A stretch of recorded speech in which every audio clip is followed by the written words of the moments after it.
Hello बच्चों, नमस्कार। एक बार फिर से स्वागत है आपका हमारे एक और नए वीडियो में, जिसमें मैं परशुराम अग्रवाल आज आप लोगों को पढ़ाने वाला हूं कक्षा 10 डोमेस्टिक डेटा एंट्री ऑपरेटर, जो कि आपके कक्षा 10 या लेवल 2 का जॉब रोल है। बच्चों, इसके अंदर आज हम लोग पढ़ने वाले हैं इकाई 1 लिब्रे ऑफिस का उपयोग कर डिजिटल डॉक्यूमेंटेशन बनाना। और बच्चों, यह कक्षा 9 का उन्नत वर्जन है, जिसको हम कक्षा 10 में पढ़ रहे हैं। तो बच्चों, आज हम इसके अंदर भाग 3 को पढ़ने वाले हैं, लेकिन उसके पहले हम लोग जान लेते हैं कि अभी तक हम भाग 1 एवं भाग 2 में क्या क्या पढ़ चुके हैं। तो बच्चों, सबसे पहले भाग 1 में हम लोगों ने देखा था अध्याय 1 स्टाइल का परिचय, जिसमें हम लोगों ने जाना था कि स्टाइल किसे कहते हैं एवं स्टाइल का वर्गीकरण किस प्रकार से किया गया है। इसके बाद बात करते हैं भाग 2 की। तो बच्चों, इसके अंदर हम लोगों ने जाना था स्टाइल एंड फॉर्मेटिंग के बारे में, जिसमें हम लोगों ने देखा था स्टाइल में कौन कौन सी विभिन्न तरह की फॉर्मेटिंग दी गई होती है और किस प्रकार से उनका उपयोग किया जाता है। इसके बाद बात करें कि आज हम लोग क्या क्या सीखने वाले हैं। तो बच्चों, आज के वीडियो में हम लोग जानेंगे formatting, fill and creating and updating a new style. तो चलिए बच्चों, देखते हैं आज का हमारा टॉपिक। सबसे पहले जानते हैं फिल फॉर्मेट, जो कि आपकी बुक में 1.5 पर दिया गया है। यहाँ आप लोग देखेंगे, यदि डॉक्यूमेंट में विभिन्न स्थानों पर मौजूद शब्दों पर एक स्टाइल, जैसे मान लेते हैं कि कोई कैरेक्टर है, को लागू किया जाए तो क्या होगा। आपको प्रत्येक शब्द अलग देखना होगा और फिर प्रत्येक शब्द पर इसे लागू करने के लिए वांछित स्टाइल पर डबल क्लिक करना होगा। बच्चों, यहाँ पर बताया गया है कि यदि हम किसी एक विशेष शब्द या अपने पैराग्राफ या अपने डॉक्यूमेंट के किसी शब्द पर कोई स्टाइल डालना चाहते हैं, यहाँ हम पूरे पैराग्राफ की बात नहीं कर रहे हैं, यहाँ हम पैराग्राफ में मौजूद किसी स्पेशल कैरेक्टर्स या फिर कैरेक्टर का समूह की बात कर रहे हैं। और उसमें यदि हम किसी स्टाइल को अप्लाई करना चाहते हैं, तो सबसे पहले हम उस टेक्स्ट को चुनते हैं और चुनने के बाद हम स्टाइल पर जाकर और जिस प्रकार की भी हम उसमें स्टाइल अप्लाई करना चाहते हैं उस पर डबल क्लिक करते हैं। एवं जब हम एक पैराग्राफ के अंदर या एक डॉक्यूमेंट के अंदर कई जगह पर इस तरीके की स्टाइल अप्लाई करना चाहते हैं, तो हमें हर बार उस फॉन्ट को या फिर उस टेक्स्ट को चुनना होगा और चुनने के बाद फिर से वही प्रक्रिया अपनानी होगी स्टाइल पर जाकर, और फिर से हमें डबल क्लिक करके अप्लाई करना होगा। तो बच्चों, इससे हमें समय में हमारा समय बहुत ज़्यादा खर्च होता है और साथ ही हमें कई प्रकार की अन्य विसंगतियों का सामना भी करना पड़ता है। तो बच्चों, इससे बचने के लिए हम फिल फॉर्मेट का उपयोग करते हैं। हम लोग इसके बारे में प्रैक्टिकली देखेंगे कि किस प्रकार से फिल फॉर्मेट हमारे लिए उपयोगी है, लेकिन उससे पहले हम और पढ़ लेते हैं। राइटर में इसे फॉर्मेट विकल्प के माध्यम से करने का एक सुविधाजनक तरीका प्रदान किया जाता है। यह स्टाइल मेन्यू पर दाईं ओर से दूसरा आइकन है। यह तरीका बहुत उपयोगी है जब एक ही स्टाइल को डॉक्यूमेंट में बिखरे हुए कई स्थानों पर लागू किया जाना है। फिल फॉर्मेट को बिखरे हुए स्टाइल के लिए इस्तेमाल किया जा सकता है, जैसे या हम इसको पेज में अप्लाई करना चाहें, फ्रेम पर अप्लाई करना चाहें, टेबल पर अप्लाई करना चाहें, लिस्ट पर अप्लाई करना चाहें, पैराग्राफ पर अप्लाई करना चाहें या फिर किसी पर्टिकुलर कैरेक्टर पर इसको अप्लाई करना चाहें, वहाँ पर हम फिल फॉर्मेट का इस्तेमाल कर सकते हैं। इसका उपयोग करने के लिए हमें किन किन चरणों का पालन करना होगा, इनको देखते हैं। तो बच्चों, सबसे पहला चरण आता है कि हमें किसी भी प्रकार की स्टाइल को अप्लाई करने के लिए सबसे पहले हमें डॉक्यूमेंट को ओपन करना होगा। इसके बाद स्टाइल विंडो पर जाना होगा और जहां पर भी हम जिस स्टाइल की श्रेणी का उपयोग करना चाहते हैं या जिस प्रकार की स्टाइल का उपयोग करना चाहते हैं उसे सिलेक्ट करना होगा। फिल फॉर्मेट बटन को सिलेक्ट करना होगा और फिर जहां पर भी आप स्टाइल को लागू करना चाहते हैं, अपने माउस पॉइंटर को वहां ले जा कर के और एक बार क्लिक करना होगा और इस प्रकार से आपकी स्टाइल वहां पर लागू हो जाएगी। और जब हमें यह प्रक्रिया तब तक दोहरानी होगी जब तक हम किसी अपने डिजायर्ड या फिर अपने वांछित फॉर्मेट को पूरा नहीं कर लेते हैं। और लास्ट में फिल फॉर्मेट विकल्प से बाहर आने के लिए या तो हमें फिल फॉर्मेट बटन पर क्लिक करना होगा या फिर अपने कीबोर्ड में उपस्थित सबसे पहले बटन ESC पर प्रेस करना होगा।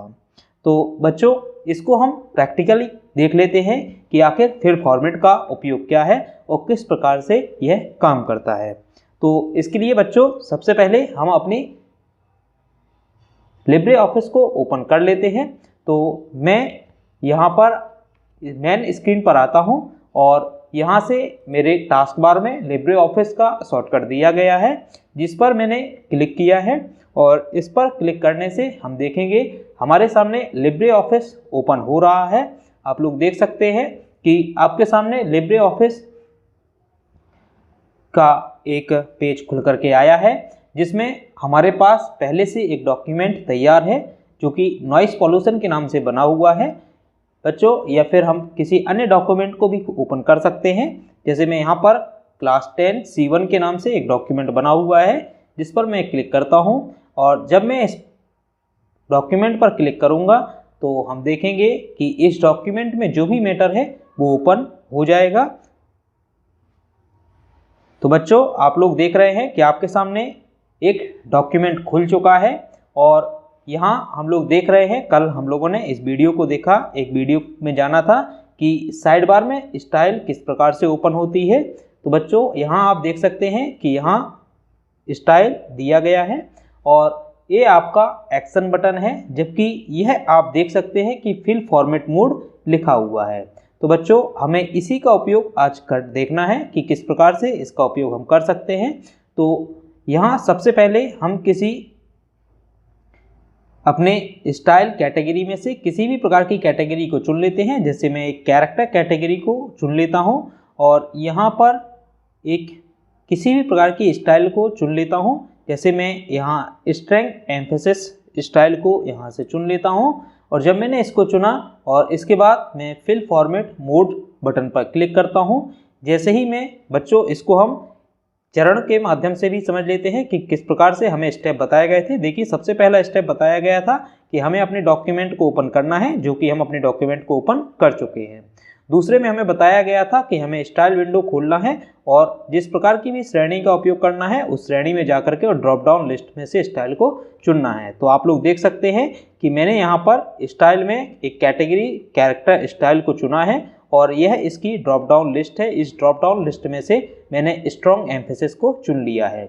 और जबकि तीसरा ऑप्शन आता है कि आपको फिल फॉर्मेट बटन पर क्लिक करना है, तो मैं यहाँ पर फिल फॉर्मेट बटन पर क्लिक करता हूँ। और इसके बाद आप लोग देख सकते हैं कि अगला जो चरण है उसमें बताया गया है कि चयनित स्टाइल को लागू करने के लिए माउस पॉइंटर को उस स्थान पर ले जाएं और क्लिक करें। तो आप लोग देख सकते हैं कि माउस का जो पॉइंटर है वो चेंज हो गया है और मैं इस स्टाइल को अपने किसी डॉक्यूमेंट के किसी भी वर्ड पर अगर क्लिक करता हूँ, आप लोग देख सकते हैं और चेंजेस को देखना कि किस प्रकार से यह चेंज हो गया है। इसके बाद यदि हम इसको अप्लाई पर क्लिक करते हैं तो ये देखिए यहाँ पर भी चेंजेस हो जाएगा। इसको एग्जाम्पल पर क्लिक करते हैं तो यहाँ पर भी चेंजेस हो जाएगा। स्टोर पर क्लिक करेंगे तो यहाँ पर भी चेंजेस हो जाएंगे। आप जहाँ जहाँ पर इसको क्लिक करेंगे वहाँ पर आपको चेंजेस देखने के लिए मिल जाते हैं। तो बच्चों, इस प्रकार से फिल फॉर्मेट काम करता है। आप डॉक्यूमेंट के किसी भी सेक्शन में जाकर के और कहीं पर भी जाकर के किसी भी पैराग्राफ में जाकर के आप इस प्रकार से फॉर्मेटिंग कर सकते हैं और इस प्रकार से स्टाइल को अप्लाई कर सकते हैं। बच्चों, यदि यही काम हमें मैन्युअली करना होता तो इसके लिए हमें बहुत ज़्यादा टाइम कंज्यूम करना होता और साथ ही इसमें हमें बहुत ज़्यादा मेहनत करनी होती। तो इस स्टाइल के माध्यम से हम यह काम आसानी से कर सकते हैं। यदि आप इसको डिसेलेक्ट करना चाहते हैं या फिर आप इसको हटाना चाहते हैं तो या तो आप इस बटन पर दोबारा से क्लिक कर दीजिए या फिर अपने कीबोर्ड से एस्केप बटन को क्लिक जैसे ही प्रेस करेंगे यह आपका नॉर्मल कर्सर में आ जाएगा। अब आप कहीं पर भी क्लिक करेंगे, अब किसी भी प्रकार की स्टाइल अप्लाई नहीं होगी। इसके बाद हम कुछ और करके देख लेते हैं। मैंने यहाँ पर पैराग्राफ पे क्लिक किया और पैराग्राफ में मैंने हेडिंग में जाकर के यहाँ हम हेडिंग पर जाते हैं और इसमें हम फिल फॉर्मेट पर क्लिक करते हैं। जैसे ही मैंने इस पर क्लिक किया और यहाँ पर क्लिक कर देता हूँ तो आप देखेंगे पैराग्राफ चेंज हुआ है। और एक बार यहाँ क्लिक करता हूँ तो चूँकि जैसे हमने इस पर क्लिक किया था ये हो गया था, इसलिए अब यह काम नहीं कर रहा है। इसके लिए मैं किसी दूसरे को चुन लेता हूँ। जैसे मैंने यहाँ पर कैप्शन को चुना और इसके बाद मैं यहाँ पर फिल फॉर्मेट पर क्लिक करता हूँ और यहाँ पर आकर के इसको कर देता हूँ। तो जैसे ही मैंने इस पर क्लिक किया तो यह आपका अप्लाई हो चुका है। तो बच्चों इस प्रकार से आप देख सकते हैं कि फिल फॉर्मेट किस प्रकार से काम करता है। बच्चों इसके बाद आता है एक प्रायोगिक गतिविधि जो कि आपकी बुक में दिया गया है, जिसमें बताया गया है कि डॉक्यूमेंट में अलग अलग जगहों पर आपको पैराग्राफ फॉर्मेटिंग का उपयोग करके पैराग्राफ की उपस्थिति बदलने के लिए फॉर्मेट फॉर्म का उपयोग करना है। गतिविधि के लिए टेक्स्ट के कम से कम 5 पृष्ठों के साथ एक फाइल का उपयोग किया जाना है। तो बच्चों यह गतिविधि आप लोगों को करनी है। हम लोग इसके बारे में देख चुके हैं कि यदि हमें किसी प्रकार की पैराग्राफ फॉर्मेटिंग करनी है तो किस प्रकार से हम स्टाइल को अप्लाई कर सकते हैं। एक बार मैं फिर से आपको बता देता हूं, यह आपकी पैराग्राफ स्टाइल दी गई है। यदि आप किसी भी प्रकार की फॉर्मेटिंग करना चाहते हैं तो वहां जाइए और यहाँ पर जैसे ही आप क्लिक करेंगे और फिर आप फिल फॉर्मेट बटन का उपयोग करेंगे और जैसे ही आप यहाँ पे क्लिक करेंगे आपकी पैराग्राफ फॉर्मेटिंग हो जाएगी। इस प्रकार से आपको यह प्रक्रिया अपनानी है। तो बच्चों इसके बाद हम लोग देख लेते हैं एक नई स्टाइल बनाना और उसे अपडेट करना। अब तक आपने किसी डॉक्यूमेंट को फॉर्मेट करने के लिए केवल प्री डिफाइंड स्टाइल का उपयोग किया है। बच्चों अभी तक हम लोगों ने जो जो स्टाइल पढ़ी हैं वह हमारे राइटर के अंदर पहले से बनी बनाई स्टाइल थी, जिनका उपयोग अभी तक हम लोगों ने किया है। यदि राइटर द्वारा निर्दिष्ट मौजूदा स्टाइल आपकी आवश्यकता से मेल नहीं खाती है तो कस्टम स्टाइल बनाना भी संभव है। बच्चों यदि राइटर में उपलब्ध पहले से स्टाइल हमें पसंद नहीं आती हैं या हमें ऐसा लगता है कि कहीं यह स्टाइल हमारे काम की नहीं है, तो इसके लिए हम अपनी खुद की स्टाइल भी डिजाइन कर सकते हैं और उन्हें अपने डॉक्यूमेंट में अप्लाई कर सकते हैं। कस्टम स्टाइल को कई तरीकों से बनाया जा सकता है, जिनमें 2 सरल तरीके हैं। सबसे पहला तरीका आता है सिलेक्शन के माध्यम से और दूसरा तरीका आता है ड्रैग एंड ड्रॉप के माध्यम से। तो बच्चों सबसे पहले हम लोग पढ़ लेते हैं सिलेक्शन के माध्यम से किस प्रकार से हम एक नई स्टाइल को बना सकते हैं और उसे अपडेट कर सकते हैं। तो स्टाइल मेन्यू में अंतिम बटन स्टाइल एक्शन बटन का उपयोग नई स्टाइल बनाने या मौजूदा स्टाइल को संशोधित करने के लिए किया जाता है। इसका उपयोग लिस्ट में डॉक्यूमेंट्स या फिर टेम्पलेट में परिभाषित स्टाइल को लोड करने के लिए भी किया जा सकता है। बच्चों इसको जरा ध्यान से पढ़ना कि सिलेक्शन किस प्रकार से कर सकते हैं। जो आपका बटन होता है उस बटन में हम एक नई स्टाइल को बना सकते हैं या पहले से बनी बनाई स्टाइल को संशोधित या फिर एडिट कर सकते हैं, या फिर किसी डॉक्यूमेंट या टेम्पलेट में अगर कोई स्टाइल दी गई है तो उसे हम लोड भी कर सकते हैं। आइए जानते हैं कि स्टाइल किस प्रकार से बनाई जाती है और जो कि एक एक्शन बटन के माध्यम से हमें बनाना सीखना है। तो बच्चों आप लोग अपनी स्क्रीन पर देख रहे हैं कि यहाँ आप किस प्रकार से एक नई स्टाइल बना सकते हैं। तो आपको साइड बार में जो आपको स्टाइल बार दी गई होती है वहाँ आपको इस एक्शन बटन पर जाना है और जैसे ही आप इस एरो बटन पर क्लिक करेंगे आपके सामने इस प्रकार से एक लिस्ट ओपन होगी, जिसमें आप सबसे पहले बिंदु को देख रहे होंगे जिसमें लिखा हुआ है न्यू स्टाइल फ्रॉम सिलेक्शन। इसका मतलब है कि सिलेक्शन के माध्यम से एक नई स्टाइल बनाना। बच्चों जैसे ही हम इस पर क्लिक करेंगे तो हमारे सामने एक पेज ओपन हो जाएगा जिसमें हम एक न्यू स्टाइल को नाम देंगे और फिर इसको एडिट करेंगे। तो इसके लिए कुछ चरण है जिसके माध्यम से हम देखेंगे कि किस प्रकार से एक नई स्टाइल सिलेक्शन के माध्यम से बनाई जा सकती है। सबसे पहला चरण आता है डॉक्यूमेंट में भाग का सिलेक्शन करें। जैसे कि आपको पेज में स्टाइल बनानी है, आपको पैराग्राफ के लिए स्टाइल बनानी है, आपको कैरेक्टर के लिए बनानी है। इसकी उपस्थिति को बदलने के लिए आवश्यकता के अनुसार इसे फॉर्मेट भी कर सकते हैं। स्टाइल मेन्यू के शीर्ष पर स्थित बटन से श्रेणी या फिर पैराग्राफ, कैरेक्टर या फिर पेज चुनें जिसके लिए नई स्टाइल बनाई जानी है।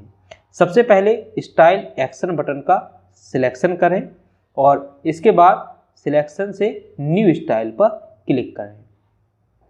क्रिएट स्टाइल डायलॉग बॉक्स में नई स्टाइल का नाम दें। जैसे यहाँ पर एक नाम दिया गया है माई स्टाइल, और मौजूदा स्टाइल के नाम विंडो में प्रदर्शित हो जाते हैं।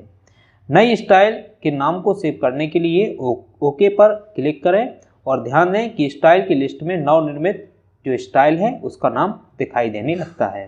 तो बच्चों, इसको हम प्रैक्टिकली समझ लेते हैं कि किस प्रकार से एक न्यू स्टाइल बनाई जाती है। तो इसके लिए हम अपने राइटर पर चलते हैं और बताया गया था कि यहाँ आपको स्टाइल में यहाँ सबसे पहले हम एक नया पेज ओपन कर लेते हैं, जो कि न्यू में जाएंगे और यहाँ पर आप टेक्स्ट डॉक्यूमेंट पर क्लिक करेंगे।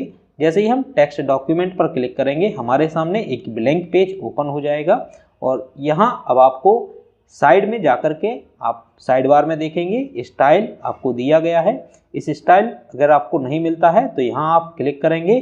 जैसे ही आप इस बटन पर क्लिक करेंगे यहाँ से आपको स्टाइल ओपन हो जाएगा और फिर आपको इस बटन पर क्लिक करना है जो कि स्टाइल एक्शन बटन है। जैसे हम इस पर क्लिक करेंगे यहाँ आप देख सकते हैं न्यू स्टाइल फ्रॉम सिलेक्शन लिखा हुआ आ गया है। जैसे ही हम इस पर क्लिक करेंगे यहाँ अब हमसे एक नया डायलॉग बॉक्स ओपन हो रहा है जिसमें डायलॉग बॉक्स का नाम है क्रिएट स्टाइल। और अब यहाँ हमसे पूछ रहा है कि आपको स्टाइल का नाम क्या देना है। तो मैं अपने कीबोर्ड से स्टाइल का नाम दे देता हूँ और मैंने यहाँ पर स्टाइल का नाम दिया माई स्टाइल 2। और जब मैंने स्टाइल का नाम दिया तो इसको सेव करने के लिए मुझे ओके बटन पर क्लिक करना होगा। जैसे ही मैं ओके बटन पर क्लिक करता हूं तो हम देखते हैं कि हमारे स्टाइल पैनल की जो ड्रॉप डाउन लिस्ट थी उसमें एक नाम आ चुका है माई स्टाइल 2। बच्चों, जब तक यह नाम नहीं आएगा आप लोग यह मान लीजिए कि आपकी स्टाइल अभी नहीं बनी है। तो हमारी लिस्ट में यह नाम आना चाहिए और यह स्टाइल हमने पैराग्राफ के अंतर्गत बनाई है। आप लोग देख सकते हैं यहाँ हमने पैराग्राफ स्टाइल के अंतर्गत एक नई स्टाइल माई स्टाइल 2 बनाई हुई है। यदि आप यह स्टाइल कैरेक्टर के अंतर्गत बनाना चाहते हैं तो आप कैरेक्टर कैटेगरी पर क्लिक करिए और कैरेक्टर कैटेगरी पर क्लिक करने के बाद आप फिर से एक्शन बटन पर जाइए और यहाँ आप जैसे ही इस एरो बटन पर क्लिक करते हैं तो यहाँ फिर से आपको न्यू स्टाइल फ्रॉम सिलेक्शन दिखाई देता है और अगेन आप यहाँ पर स्टाइल का नाम दीजिए। जैसे मैं यहाँ पर नाम दे रहा हूँ माई स्टाइल 3 और इसके बाद मैं ओके बटन पर क्लिक करता हूँ। जैसे ही मैं ओके बटन पर क्लिक करूँगा तो हम लोग देखेंगे कि ड्रॉप डाउन लिस्ट में यहाँ एक नई स्टाइल जुड़ चुकी है जिसका नाम है माई स्टाइल 3।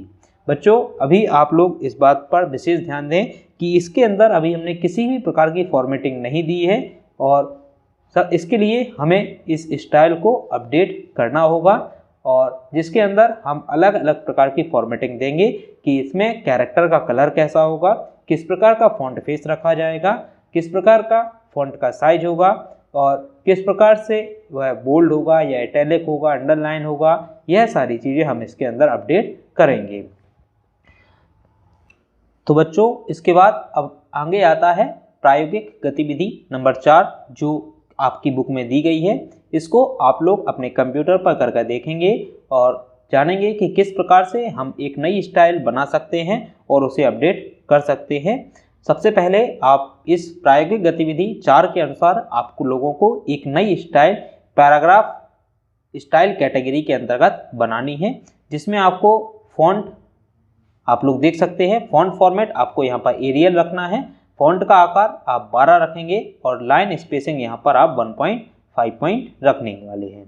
तो बच्चों, इसके बाद हम लोग देखते हैं एक स्टाइल को किस प्रकार से अपडेट कर सकते हैं या अगर हमने कोई स्टाइल बनाई है तो किस प्रकार से उसको अपडेट किया जा सकता है। तो प्री डिफाइंड स्टाइल में एक छोटे से बदलाव के लिए एक नई स्टाइल बनाने के बजाय एक मौजूदा स्टाइल को मनचाहे तरीके से संशोधित किया जा सकता है।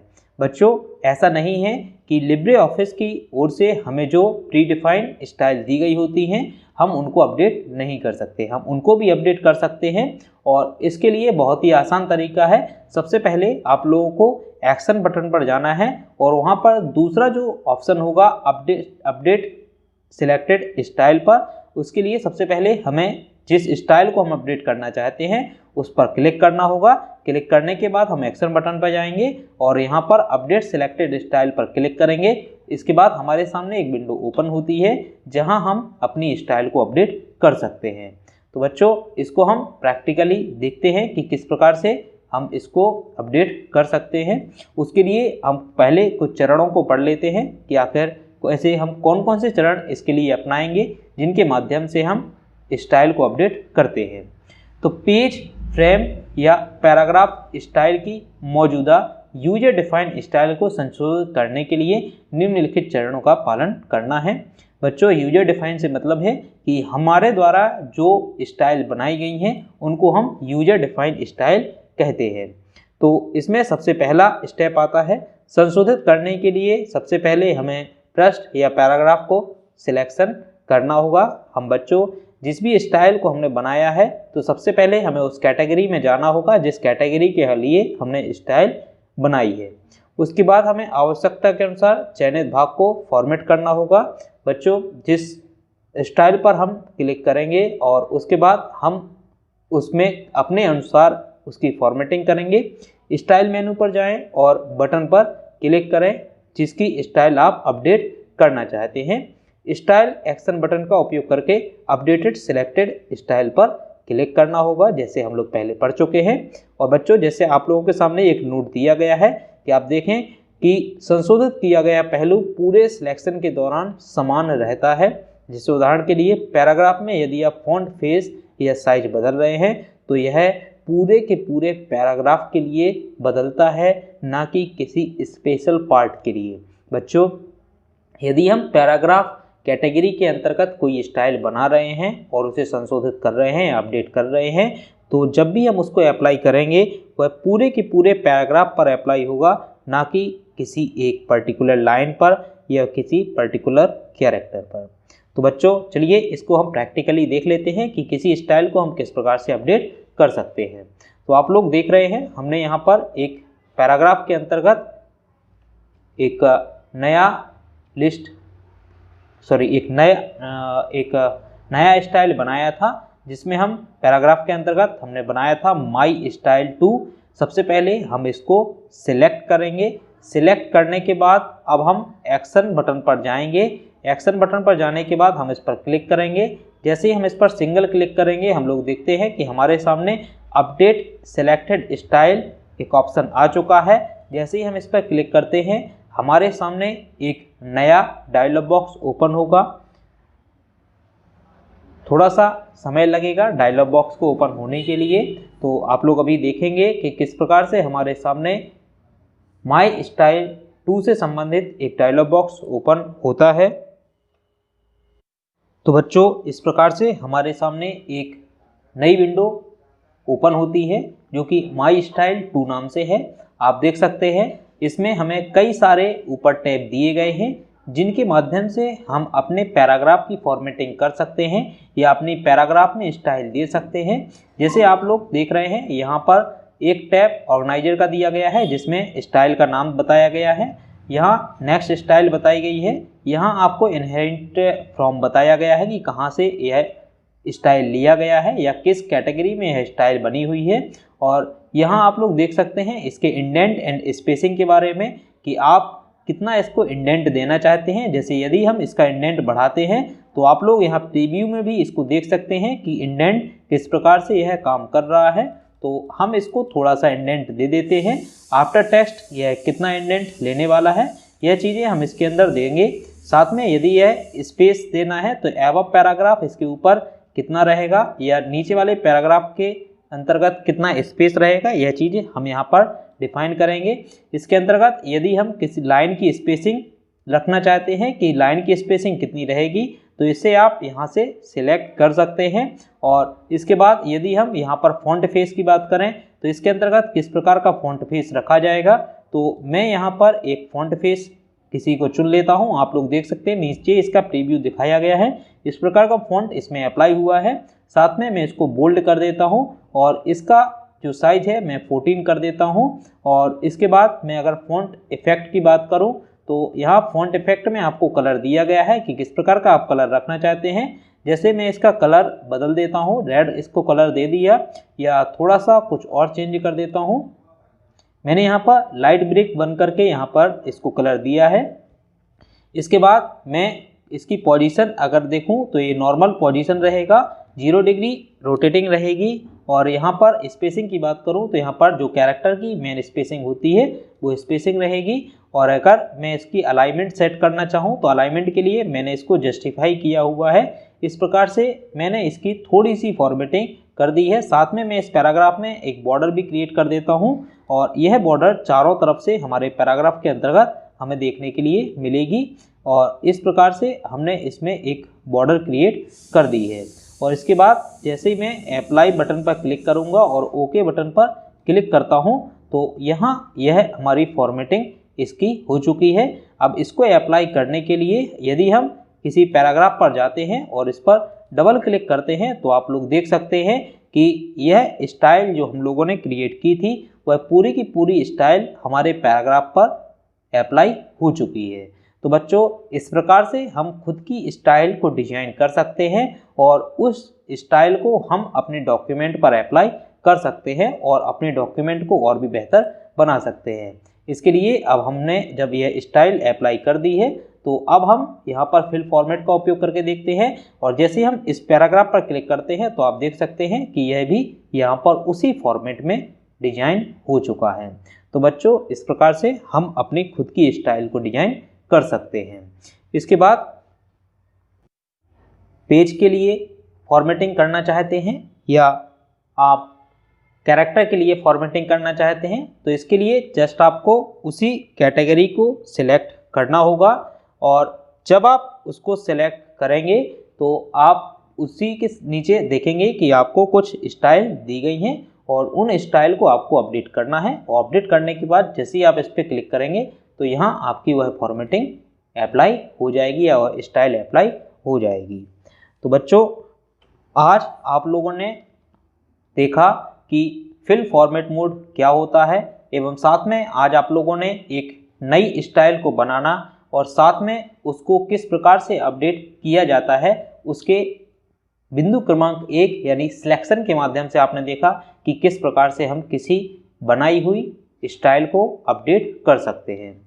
इसके बाद अगले जो बिंदु हैं वह हम कल पढ़ेंगे, लेकिन उससे पहले आज आप लोगों के लिए एक अभ्यास प्रश्न है जिसमें आप लोगों को बताना है या आप लोगों को अपने कंप्यूटर पर करके देखना है। माई स्टाइल में लाइन स्पेसिंग 1 और फॉन्ट साइज को 10 में बदलकर ड्रैग एंड ड्रॉप का उपयोग करके, क्योंकि बच्चों आज हम लोगों ने ड्रैग एंड ड्रॉप नहीं पढ़ा है तो आप सिलेक्शन का उपयोग करके एक नई स्टाइल को बनाना जानेंगे कि किस प्रकार से आप एक नई स्टाइल बना सकते हैं। इसके बाद कल की क्लास में हम बचे हुए अपने कुछ बहुविकल्पीय प्रश्नों को जानेंगे, साथ में रिक्त स्थानों को जानेंगे एवं अपने सत्र से संबंधित कुछ प्रश्नों को भी जानेंगे। तब तक के लिए नमस्कार, धन्यवाद।